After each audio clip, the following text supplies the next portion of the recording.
กันจะทุจี้ได้หลายเด้อ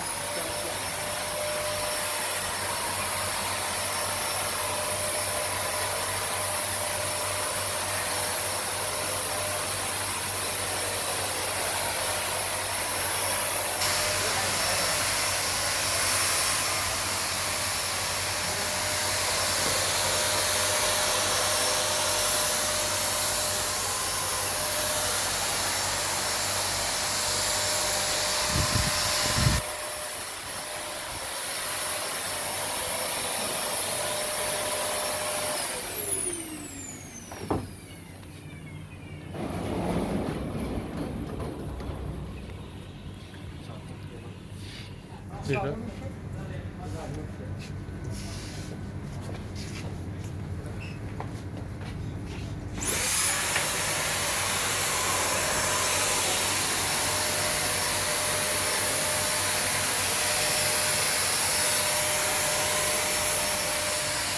ใช้ชื่ออะไรครับ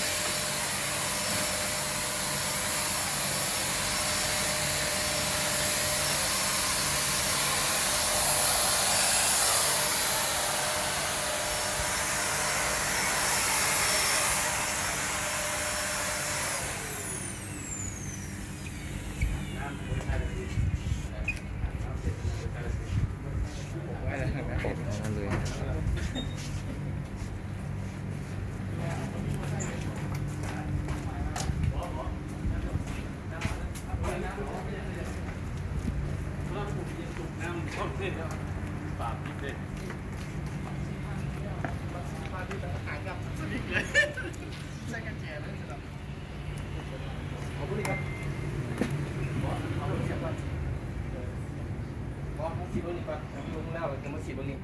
เพราะว่าถ้าจะดึงงับสลิปได้ฉีดใจในการ ปักเสียบได้เสียบผู้ไหนก็ได้เสียบผู้นี้ก็ได้ ฉีดแล้วอะไรครับเราออกลง เอาเกี่ยวเสียบมันแล้วก็เกี่ยวฉีดตัว เ